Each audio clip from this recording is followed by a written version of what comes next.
आज का जो कार्यक्रम है विशेष रूप से उन माताओं के लिए बेहद खास होने वाला है जो माताएं अपने बच्चों की शादी में हो रही देरी को लेकर परेशान रहती हैं, चिंता में रहती हैं। अपने बच्चों की जल्दी शादी के लिए बहुत सारे उपाय भी करती हैं, पूजाएं भी करती हैं, व्रत भी करती हैं, लेकिन फिर भी सफलता नहीं मिल पाती है। तो ऐसी माताओं से मैं निवेदन करना चाहूँगा, इस वीडियो को शुरू से लेकर अंत तक जरूर देखें, क्योंकि आज मैं जो उपाय बताने वाला हूँ ये उपाय आपने तिलकुटा चौथ के दिन करना है। तिलकुटा चौथ का जो व्रत होता है ये विशेष रूप से माताएं अपने बच्चों के लिए रखती हैं। यदि इस दिन कोई भी मां श्रद्धा और विश्वास से, सच्चे मन से, सच्चे हृदय से अपने बच्चों के लिए कोई भी उपाय कर दे और भगवान से प्रार्थना कर ले तो बहुत जल्द फलीभूत हो जाती है। आपके बच्चों की शादी में चाहे कितनी भी बड़ी अड़चन क्यों न आ रही हो, कितनी भी बड़ी बाधा क्यों न आ रही हो, ये उपाय करने से तुरंत वो बाधा दूर हो जाएगी और जल्द से जल्द कोई न कोई शादी के लिए अच्छा प्रस्ताव आएगा और शादी भी फिक्स हो जाएगी। कई बार सिचुएशन क्या होती है, आपके जो बच्चे होते हैं वो दिखने में भी सुंदर होते हैं, अच्छी खासी उनकी जॉब होती है या फिर खुद का उनका व्यापार होता है, बैकग्राउंड भी अच्छा होता है, खाते पीते घर से होते हैं, प्रभु की कृपा उनके ऊपर होती है, लेकिन शादी में देरी बनी रहती है। रिश्ते आएंगे, बातें चलेंगी, लेकिन कोई भी बात, कोई भी रिश्ता सफलता तक नहीं पहुंच पाएगा, बीच में ही ब्रेक हो जाएगा। और यदि रिश्ता पक्का हो भी जाए तो अंत में जाकर बात बिगड़ जाएगी, देखने वाले आएंगे, देख कर चले जाएंगे, लेकिन किसी भी प्रकार का पॉजिटिव रिप्लाई सामने से मिल नहीं पाएगा। कुछ ऐसे रिश्ते आएंगे जो आपके लेवल के नहीं होंगे तो उनके लिए आप खुद मना कर दोगे, और कुछ ऐसे रिश्ते जो आपको पसंद हैं वो सामने से पक्का नहीं हो पाएगा। तो ऐसे में बच्चे तो परेशान होते ही हैं, लेकिन बच्चों से कहीं ज्यादा परेशान माता पिता हो जाते हैं। विशेष रूप से मां बहुत ज्यादा परेशान हो जाती है। तो चिंता करने की आवश्यकता नहीं है, आपके लिए एक सुनहरा मौका आ रहा है। उपाय बताऊं इससे पहले आपसे निवेदन करना चाहूंगा, यदि आप चैनल पर नए हैं और अभी तक आपने इस चैनल को सब्सक्राइब नहीं किया है तो मुझसे लगातार जुड़े रहने के लिए, विवाह से रिलेटेड शास्त्र सम्मत सटीक जानकारी प्राप्त करने के लिए अभी इस चैनल को सब्सक्राइब कर लीजिए और बेल आइकन को भी प्रेस करके रखिए, ताकि हमारी आने वाली नई वीडियो का नोटिफिकेशन तुरंत आपको मिल जाए और बिना किसी अड़चन के वो वीडियो आप आसानी से देख पाएं। चैनल को सब्सक्राइब करना, वीडियो को लाइक करना, ये पूरी तरह से निःशुल्क होता है, इसमें आपका कोई भी पैसा नहीं लगता है। तो प्रिय दर्शकों, आपको करना क्या है उसको ध्यान से सुन लीजिए। इस दिन शायद हर मां अपने बच्चों की दीर्घ आयु के लिए व्रत तो रखती ही है, लेकिन कोई मां जो बीमार है, व्रत नहीं रख पाती है या उसके व्रत पूरे हो चुके हैं तो वो नहीं भी रखती होगी, तो ये उपाय जरूर करें। ये उपाय करने के लिए व्रत रखना कोई जरूरी नहीं है, आप रखना चाहो तो रख भी सकते हो और यदि आप नहीं रखना चाहते हो तो मत रखिए, लेकिन ये उपाय जरूर कर दीजिए। ये उपाय आप सुबह के समय भी कर सकते हो, शाम के समय भी कर सकते हो, नो प्रॉब्लम। ये उपाय अपने घर में भी कर सकते हो या फिर आपके आसपास कोई भी गणपति जी का मंदिर हो वहां जाकर भी कर सकते हो। उपाय क्या है, पहले आप ये जान लीजिए कि ये उपाय करने के लिए आपके पास होना क्या चाहिए।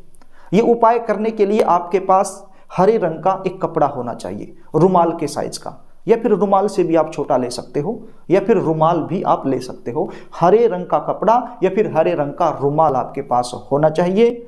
आपके पास इलायची होनी चाहिए। कौन सी इलायची? जो हम पूजा में यूज करते हैं, हरी वाली इलायची। स्क्रीन पर फोटो है, आप देख सकते हो। तो ये इलायची आपके पास होनी चाहिए। कितनी इलायची? आपके बच्चों की उम्र के अनुसार ये इलायची आपको लेनी है। कैसे?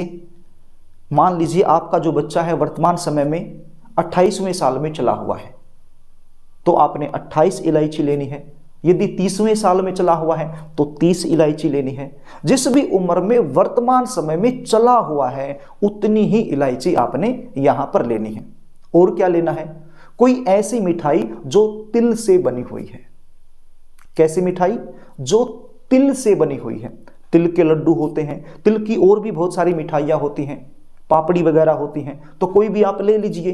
अब आप सोचोगे कि कितना लेना है, वो आपकी श्रद्धा पर डिपेंड करता है। आप कम भी ले सकते हो, ज़्यादा भी ले सकते हो। तो मिठाई आप ले लीजिए। तो ये 3 चीज़ें आपके पास होनी चाहिए ये उपाय करने के लिए। स्नान आदि से निवृत्त होकर के साफ सुथरे धुले हुए वस्त्र पहनकर आपने आपके घर में यदि गणपति जी की प्रतिमा रखी हुई है तो वहां भी आप कर सकते हो। लेकिन मैं तो ये कहना चाहूँगा यदि मंदिर में जाकर ये उपाय आप करते हो तो इसका प्रभाव जो है अधिक मिलता है, क्योंकि मंदिर में जो प्रतिमा होती है गणपति जी महाराज की वो प्राण प्रतिष्ठित प्रतिमा होती है। तो वहां पर यदि आप करोगे तो आपके लिए ज़्यादा अच्छा है। यदि मंदिर में आप नहीं जा पाते हैं, कोई मंदिर आपके आसपास नहीं है, तो फिर घर में भी यदि गणपति जी की तस्वीर आपके पास है, प्रतिमा है, तो वहां बैठकर भी आप ये उपाय कर सकते हो।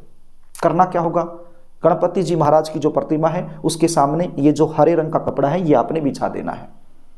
उसके बाद आपने ये जो इलायची है ये कपड़े के ऊपर रख देनी है, और उसके बाद जो तिल से बनी हुई मिठाई है वो भी आपने इस कपड़े के ऊपर ही रख देनी है, और एक शुद्ध देसी घी का दीपक आपने जला देना है। उसके बाद आपने एक मंत्र का जाप करना है यहीं पर बैठकर, प्रतिमा के सामने ही बैठकर।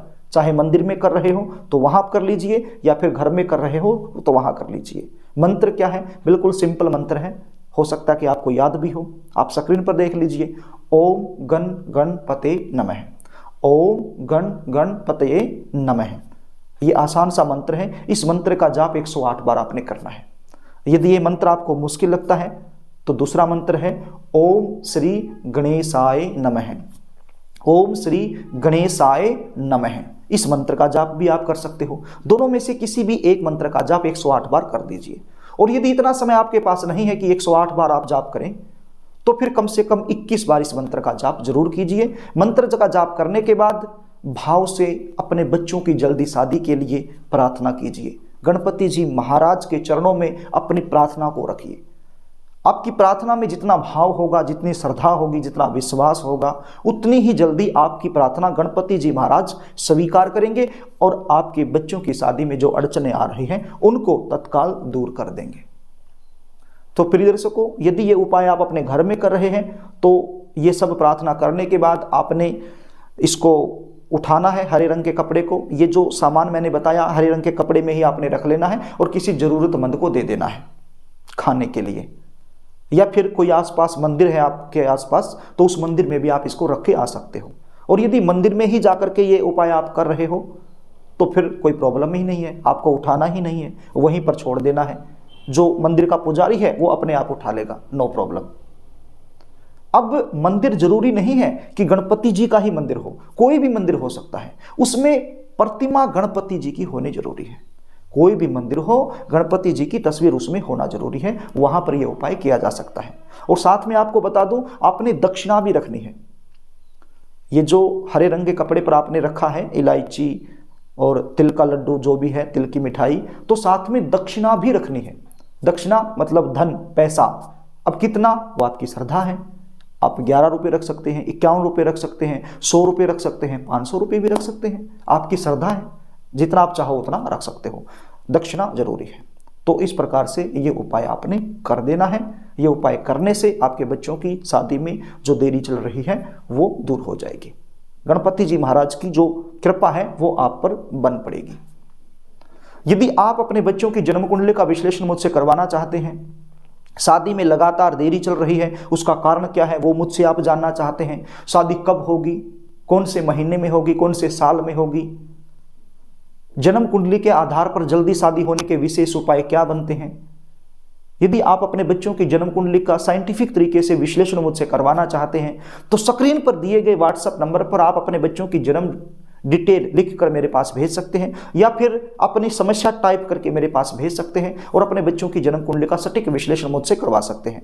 जन्म कुंडली विश्लेषण की हमारी फीस होती है, बहुत ज़्यादा नहीं होती, कम ही होती है, तो वो फीस आपको पे करनी होती है। उसके बाद आपको संपूर्ण जानकारी दे दी जाती है। तो प्रिय दर्शकों, यदि कार्यक्रम आपको अच्छा लगे तो इस वीडियो को लाइक करना, शेयर भी करना, ताकि आप पुण्य के भागीदार बन जाएं। और अभी तक आपने चैनल को सब्सक्राइब नहीं किया है तो मुझसे लगातार जुड़े रहने के लिए चैनल को सब्सक्राइब जरूर कर लेना। आज के लिए बस इतना ही, आगे फिर मिलेंगे, तब तक के लिए नमस्कार।